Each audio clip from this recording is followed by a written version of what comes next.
Assalamu alaikum everyone, welcome back to another episode. This is Alisa Naqvi and today we have a very important topic to discuss, which is the CA journey that follows with the burnout.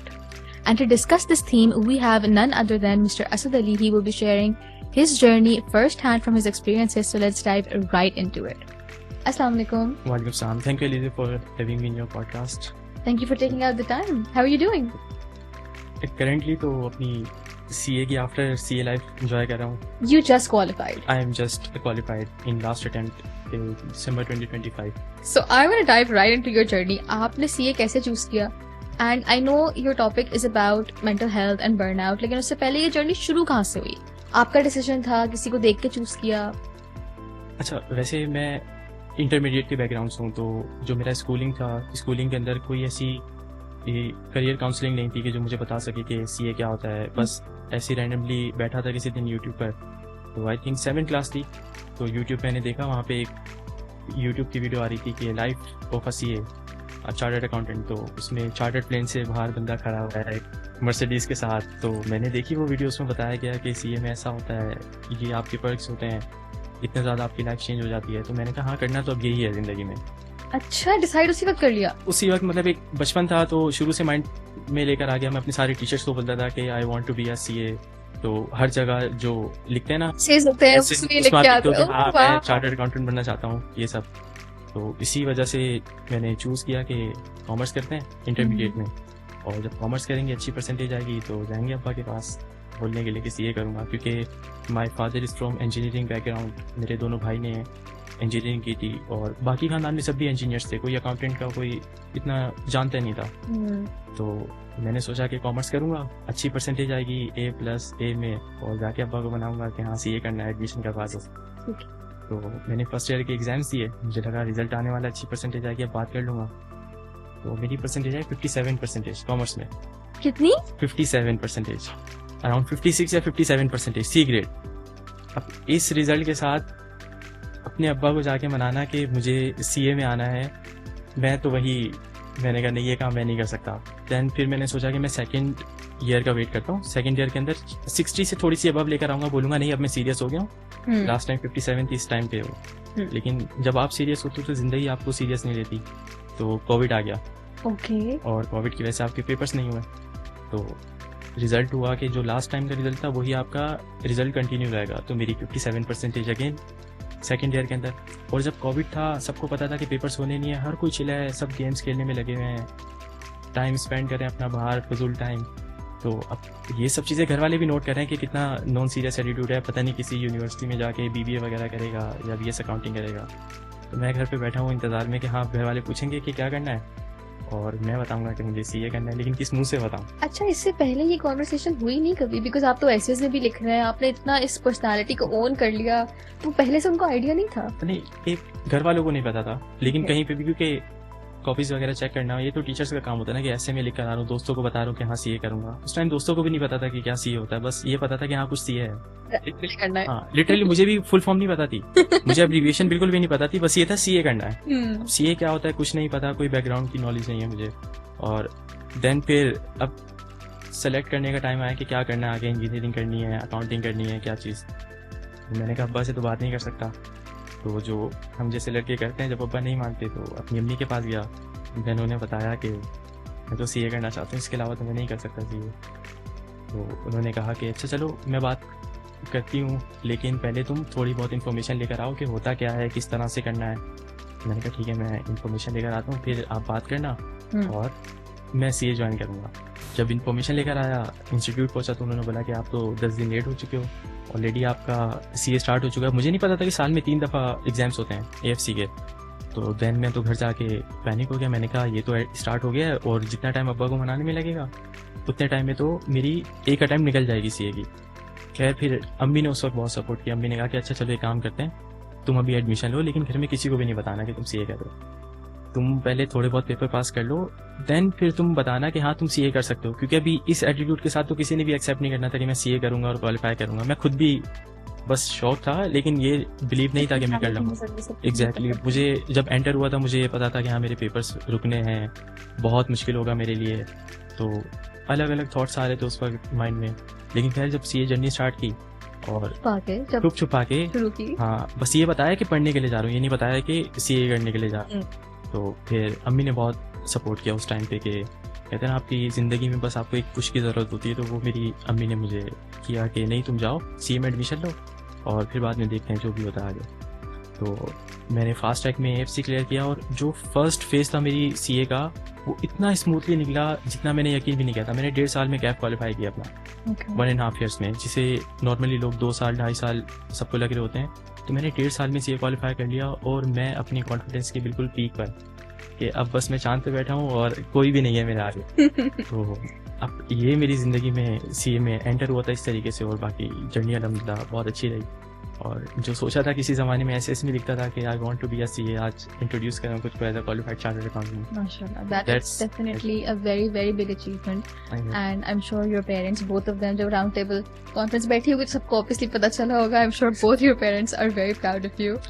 अच्छा, आपने कैफ तक की journey अपनी discuss की और यहाँ तक सब हंस खेल के हो रहा है, आप चांद पे बैठे हुए हैं, बहुत मजा आ रहा है, पर उसके बाद what happened after that?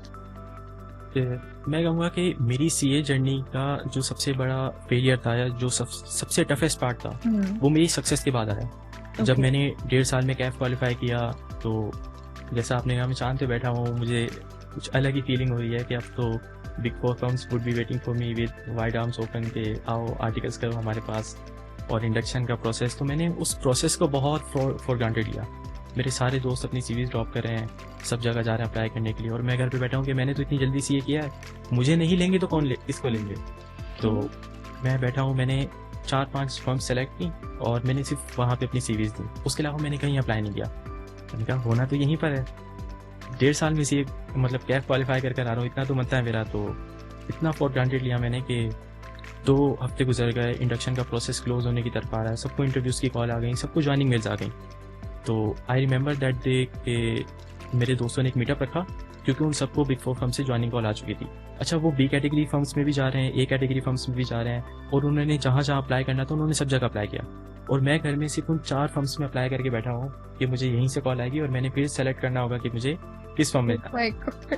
तो ये मेरा ओवर कॉन्फिडेंस भी था उस वक्त का, और या तो आप कह सकते हो कि आप चीज़ों को बहुत फॉर ग्रांटेड लेने लगते हो जब आप सक्सेसफुल हो जाते हो, जब आपको लगता है कि हाँ आपको सक्सेस मिल चुकी है। पर जो असली हर्डल्स हैं वो सक्सेस के बाद स्टार्ट होती है लाइफ की। तो जब वो मेरा फेज स्टार्ट हुआ, जब दोस्तों के साथ उस मीटअप में गया, उस वक्त तक बिल्कुल चिल था, सीरीज़ देख रहा था नेटफ्लिक्स की, बैठा हुआ घर पर टाइम स्पेंड कर रहा था अपना।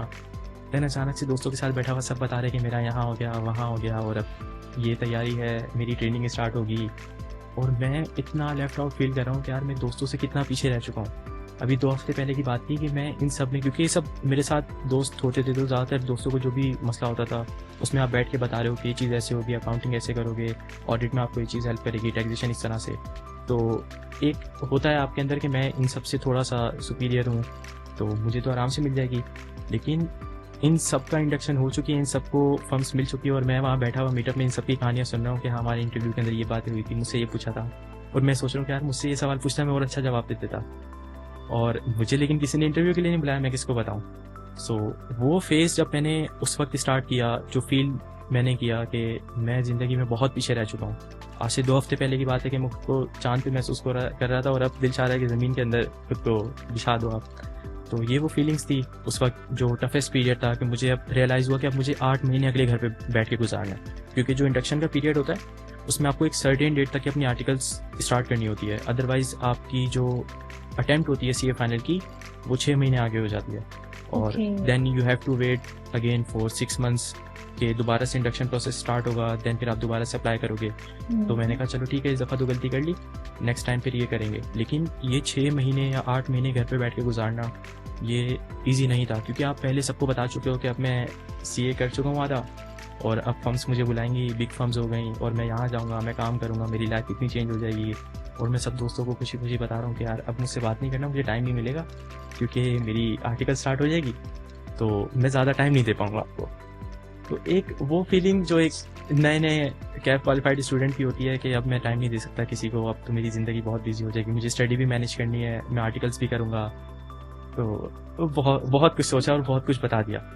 अब किसी से नज़रें मिलाने का दिल नहीं करता आपका, मैं अपने दोस्तों को मैसेज का रिप्लाई नहीं करा, वो मुझसे बात करना चाहते हैं, हालांकि वो इतना फील नहीं करेंगे मेरे बारे में जितना मैं उनके बारे में एक परसेप्शन बना के बैठा हूँ कि ये लोग सोचेंगे कि यार हम कहाँ बिग 4 में बैठे हुए हैं और ये लड़का हमारे साथ होता था, अब इसको बताएंगे। इस तरह की फीलिंग्स आप में होती है कि अब दोस्त आपको इस तरह ट्रीट नहीं करेंगे। तो इस वजह से मैं अपने सारे दोस्तों से एक एक करके आइसोलेट होता रहा। किसी के मैसेजेस का रिप्लाई नहीं करना, ग्रुप्स पे एक्टिव ना रहना दोस्तों के साथ, उनके मीटअप्स वगैरह में जाता ही नहीं था मिलने के लिए उस 6 महीने में। देन फिर मैं एक दिन अपने मेंटोर के पास गया, अपने टीचर के पास, तो उन्हें मैंने अपना ये पूरा कारनामा बताया कि मैंने ये काम किया है। तो सबसे पहले तो वो हंसे, उसके बाद उन्होंने बताया कि एक लेसन दिया जो मेरी ज़िंदगी के लिए बहुत ज़रूरी था उस वक्त। तो उन्होंने मुझे बताया कि देखो, जब आप सक्सेसफुल हो जाते हो तो लाइफ आपसे ज़्यादा एक्सपेक्ट करती है। आप ऐसा नहीं कह सकते कि आपको एक अचीवमेंट मिल चुकी है, अब आप ज़िंदगी ख़त्म करके बैठ जाओ, आगे कुछ भी नहीं करना। हालांकि असली स्ट्रगल स्टार्ट ही उस पीरियड के बाद होती है जब आप कुछ अचीव कर लेते हो। बिकॉज लोगों की एक्सपेक्टेशंस, आपकी अपनी एक्सपेक्टेशन खुद के साथ, जो भी आपके बारे में सुनता है कि आप ये कर चुके हो, तो वो आपके बारे में एक परसेप्शन बनाता है कि this guy is something different. जब भी इसने ये अचीव किया तो आपको थोड़ी सीरियसनेस अपने अंदर लानी होती है इन सब चीज़ों को लेकर। तो देन उन्होंने बताया कि अच्छा चलो ये तो गुजर गया पीरियड, लेकिन तुम ये सोचो कि तुम कितने ब्लेस्ड हो कि तुमने 1.5 साल में सीए का वो जर्नी इतनी आसानी से कर ली जिसे लोगों को 5-5 साल 4-4 साल लग जाते हैं। तो तुम ये मत समझो कि तुम्हारी ज़िंदगी ख़त्म हो गई, तुमने सिर्फ एक अपॉर्चुनिटी मिस की है, और ये अपॉर्चुनिटी तुम्हें सिखा रही है कि तुमने ज़िंदगी में आगे इतना नॉन सीरियस नहीं रहना या इस तरीके से हवा में नहीं उड़ना जिस तरह से अभी तुमने ये काम किया। देन फिर उन्होंने बताया कि जो आपकी सीए की प्रोफेशनल लाइफ होती है 35 to 40 ईयर्स की, उसमें जो 6 महीने एक आध पेपर रुक जाना, लैब्स आ जाना, बिग 4 ना मिलना, या फिर आपकी इंडक्शन थोड़ी लेट हो जाना, ये इतनी मैटर नहीं करती। अगर आप पूरे उस स्पैम को देखोगे, टाइम पीरियड को देखोगे कि 35 ईयर्स मेरे पास टाइम पीरियड है सीए जर्नी के बाद, तो ये बहुत छोटी सी चीज़ है। और जब आप बाद में सीए क्वालिफाई करने के बाद उसके बारे में सोचते हो ना, आपको हंसी आती है, आपको मज़ा आता है स्टोरी बताने में कि मैं उस फेज से गुजर चुका हूँ और मैंने बहुत कुछ सीखा अपनी ज़िंदगी में। और मैं कहूँगा कि मैंने उस अपने पीरियड से सबसे ज़्यादा सीखा अपनी सीए जर्नी में। तो ये एक टफेस्ट पीरियड था जो मैंने अपनी ज़िंदगी में गुजारा। एक अच्छा था, एक लर्निंग फेज था, टफेस्ट भी था, जिसमें खुद को आइसोलेट कर लिया और इतना बर्नआउट फील किया अपनी ज़िंदगी में कि बस ज़िंदगी ख़त्म हो चुकी है। हालांकि एक वो पार्ट अचीव कर चुका हूँ अपनी ज़िंदगी का जो मैं करना चाहता था, बट स्टिल आप ज़िंदगी में काफ़ी दफ़ा अचीव करने के बाद भी कहते हैं ना, ज़िंदगी थोड़ी खाली रह जाती है। तो वो बहुत फील किया मैंने।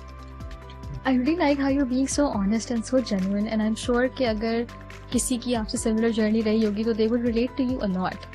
One question I had कि जिस तरह से आपने mention किया कि you were at the toughest time of your life and you isolated people around you. अल्लाह ना करे अगर ये phase आपका दोबारा आता है कि you are in a state of burnout and you are getting depressed. What did you learn from your younger self? कि आप क्या अब भी यही करेंगे कि you will isolate the people around you, या फिर you would be humble enough to go and ask for help? नहीं, अब देखिए, गलतियों की एक चीज़ अच्छी होती है कि वो आपको बहुत कुछ सिखा देती है अपनी ज़िंदगी में कि आपने ये काम दोबारा नहीं करना। तो जैसे मैंने पहले किया था कि खुद को आइसोलेट कर लेना, किसी से बात ना करना, तो ये आपकी सबसे बड़ी गलती होती है। एक तो वो गलती की थी मैंने जो इंडक्शन प्रोसेस को बहुत फॉर ग्रांटेड लिया था। सेकंड ये गलती की थी कि खुद को आइसोलेट कर लेना, अपने बारे में वो चीज़ें सोचना, अपने अंदर वो खामियां निकालना जो दूसरे भी नहीं देखते। तो आइसोलेट करने की वजह से आप खुद को इतना ज़्यादा यू में से कि डीमोटिवेटेड कर लेते हो कि आपकी ज़िंदगी में कुछ भी नहीं है, पूरे हारे हुए इंसान हो आप, ये भी खामियां आप में। लेकिन आइसोलेट नहीं करना चाहिए। मुझे जब भी बर्नआउट फील होता था मैंने ये चीज़ नोट की कि आप फिर सीए से, मतलब जिस फील्ड में आप अभी करेंटली हो और आप उसकी वजह से बर्नआउट फील करे हो, then you should take a leave और आपको उस चीज़ को थोड़ा साइड में रखना चाहिए। So I'm sure a lot of students are watching us, and वो सारे बच्चे who are currently on the phase where they're choosing their professions, obviously सब में तो 7th क्लास में नहीं ख्वाब लिखा था, कुछ अभी सीए से इंट्रोड्यूस हो रहे हैं। तो what do you think के what are some of the skills that students should work on from day one अपनी सीए जर्नी स्टार्ट करने से पहले? ऐसे क्या स्किल्स होने चाहिए? ऑनेस्टली मैं ये कहूँगा कि अगर आप सीए करना चाहते हो तो आप ये मत सोचो कि क्या स्किल्स मुझ में ज़रूरी हैं तभी मैं सीए कर पाऊँगा। अगर आप करना चाहते हो आप सीए ऑप्ट करो। सीए एक ऐसी फील्ड है, मेरे टीचर मुझे कहते थे कि सीए एक ऐसी फील्ड है जो गधे को भी घोड़ा बना देता है। तो इस बारे में बिल्कुल भी टेंशन नहीं लेनी कि ये स्किल्स मुझ में नहीं है, मैं ये कैसे करूँगा। देखो, मैं एक बहुत ऐसे बैकग्राउंड से आया कि इंटरमीडिएट में कोई ऐसे पढ़ने का शौक नहीं, कोई दिन में बैठ के होमवर्क कंप्लीट नहीं करना, एक बैक बेंचर टाइप का। मुझ में कोई स्किल्स नहीं थी कि मैं एक्सेल का बहुत मास्टर हूँ, मुझे टाइपिंग आती है, मैंने कंप्यूटर बहुत अच्छा यूज़ किया हुआ है। मैं बिल्कुल स्क्रैच से स्टार्ट किया मैंने। इवन कॉमर्स का बैकग्राउंड है, तो AFC में आते साथ ही QMT के क्लास में बैठा था, तो 2nd क्लास थी वो शायद। तो ट्रिग्नोमेट्री सर पढ़ा रहे थे। अब एक कॉमर्स के बैकग्राउंड का बच्चा, उसे साइन थीटा कॉस थीटा नहीं पता। सर आए क्लास में, आंखों पे हाथ रखे उन्होंने लेक्चर दिया और उन्होंने कहा कि यहाँ से लेके 1 से लेके 20 तक MCQ सॉल्व करो। मैं बिल्कुल ब्लैंक हो गया। मैंने कहा ये क्या हुआ मेरे साथ अचानक से, पहली क्लास में बैठा हूँ और ये मेरे CA का पहला दिन है।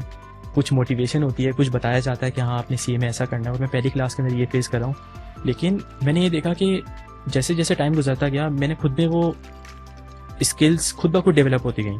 मैंने खुद कोई भी एक्स्ट्रा एफर्ट नहीं की कि मैं ये स्किल्स भी अपने अंदर अडॉप्ट करूँ, मुझे ये कोर्स करना चाहिए, मुझे ये चीज़ सीखनी चाहिए। CA आपको सब कुछ सिखा देता है। जो 5 साल की जर्नी है आपकी, वो सिर्फ ऐसी नहीं है कि आपने सिर्फ IFRS देखना है, आपने सिर्फ अकाउंटिंग देखनी है, ऑडिटिंग देखनी है। CA is a whole package. वो आपकी चीज़ें प्रायोरिटाइज करना भी सिखाता है, आपको अपने वर्क लाइफ बैलेंस करना भी सिखाता है, फैमिली के साथ कैसे टाइम स्पेंड करना है ये भी सिखाता है, किन लोगों को अपनी लाइफ से एलिमिनेट करना है ये भी CA बहुत अच्छे से सिखाता है। तो जितनी भी जो भी आपकी जर्नी है CA की, वो आपको सब कुछ सिखा देगी A to Z। आपने कोई टेंशन लेने की ज़रूरत नहीं है। अगर आप CA करना चाहते हो, गो फॉर इट, और बिल्कुल भी नहीं सोचना कि मैं नहीं कर पाऊँगा या मुझ में ये क्वालिटीज़ ज़रूरी है। आप एक दफ़ा CA में आ जाओ, उसके बाद आपको CA खुद सिखा देगा कि आपने कैसे CA के साथ आगे चलना है। This has been a wonderful session, Asad. I am truly inspired by your journey and I truly appreciate your honesty, and you've been so genuine throughout. Thank you so much for your time and we wish you all the best for all your future endeavors. Thank you, Alize. Same to you. Alright guys, that is all for today. I will catch you all in the next episode. Till then, this is Aliza Naqvi signing off.